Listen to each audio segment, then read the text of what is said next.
put this to a former serviceman? I believe they should come home. I don't agree that we should be there. This government has decided to send our troops to war, and in many cases they're abused when they come back. The guys sign up, they're passionate about this country, they want to fight for it, they want to protect it, in the same way we fought 2 world wars for our rights. And they've all been eroded away. And the guys on the ground are lacking equipment, they're lacking support, they're lacking numbers. Again, if you can't do the job properly, don't start it. I really believe that we've got ourselves in a real muddle in here. This is another Vietnam. And I personally think, and this is not a party line, I personally think we're wasting the time there. We should bring the guys home. But while they are there, which the government in power at this particular moment put them there, they should have the guts to stand up for these guys. They're giving their lives up and they're just playing with them, and they're not giving the support they need.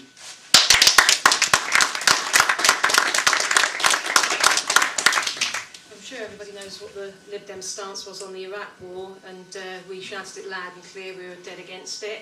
I watched a very interesting, I'm not an expert on war, but I watched a very interesting report with Paddy Ashdown recently, who said that they're no longer clear, or we're no longer clear as a country about what we're doing in Afghanistan. And the biggest problem for the troops is they don't know whether they're trying to contain the problem or get rid of the problem. They need to know what they're doing, whether this is a long-term thing like Northern Ireland, or whether they are actually trying to clear the problem out. And I think he's absolutely right. I think we have to look at whether this is something we have to keep going with for many, many years, or whether we have to return the troops and suffer the consequences. I'm not the expert.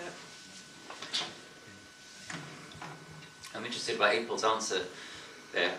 Some of us will recall that Charles Kennedy, in the run-up to the Iraq War, said, "I'm not yet persuaded of the case for war. We need a second resolution." And there was no second resolution, and we still went to war. And once the war had begun, Charles Kennedy said, "I fully back our troops in this war." And as far as I'm concerned, that's not opposition to a war. Because think of this analogy. In the Vietnam War, the anti-war movement only started after the war had begun.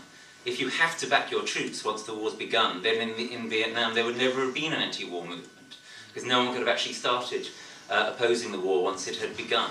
But anyway, the question wasn't about Iraq, the question was about Afghanistan. And the Lib Dems backed the Afghanistan attack. And the only party that opposed it was the Green Party. So that's a simple answer to your question. The war was wrong from the beginning, it was a mistake from the beginning, and if we hadn't gone in then, we wouldn't be in this total mess that we're in now. Very important fact about the attack on Afghanistan: far more Afghans were killed in the attack on Afghanistan, I mean ordinary innocent Afghans, than Americans were killed in the September the 11th attack. In other words, if it was an eye for an eye, then it was several eyes of innocent people for the one American eye that was taken out. So if you don't want to end up in a situation like we're in Afghanistan, don't initiate it. I'll try and answer your question actually about both wars, because I think actually there's something very serious to be said about both the Iraq War and the Afghanistan War.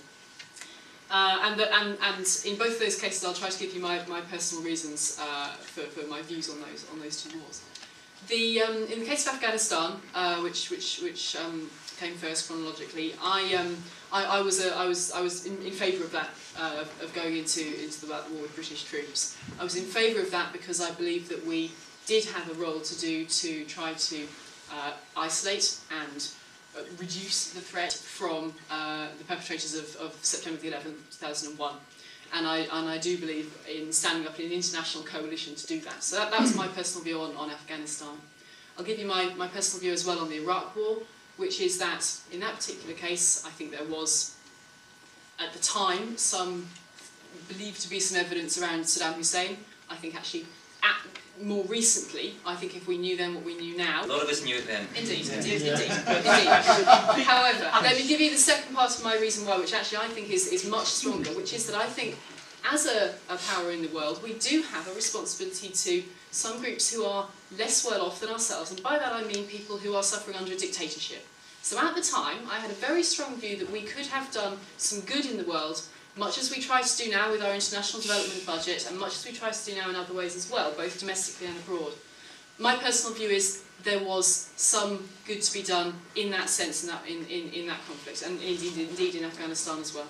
Now, so let's talk about my views now, if I were elected as your Member of Parliament. I think what we need to do is, in both cases, finish the job, and in Afghanistan's case, because that's the one currently really on the agenda right now, that means we need to help the country get towards being ready for elections. And I'm a Democrat. I think that democracy is a good thing. I think that people being able to vote in free and fair elections is a good thing. So I'm pleased to be associated as a member of this country with something that is trying to help others overseas get that right. The other thing I'll just add is, and actually what a number of others have already said, what we must do is help our troops once they're there. They need the equipment. We need to have a proper defence review so that we give our troops the right equipment. And this is about honesty in terms of public spending. It's about where we put our cash. If we're going to send our men and women out there, we must equip them properly. There are more helicopters, as far as I understand, in Hampshire at the moment than there are in Helmand, and I think that's a shame. I think we need to have them out there. The final thing I'll say, because I'm conscious we mustn't go on too long in each of our answers, is that we must also support our troops when they come back home. And I'm really pleased recently to have been able to visit, for example, the volunteers at SAFA, the Soldiers and Servicemen's and Soldiers, Sailors and Air Forcemen's Association, who do really good work in supporting troops when they come back home and veterans when they come back, and then they really need our further help.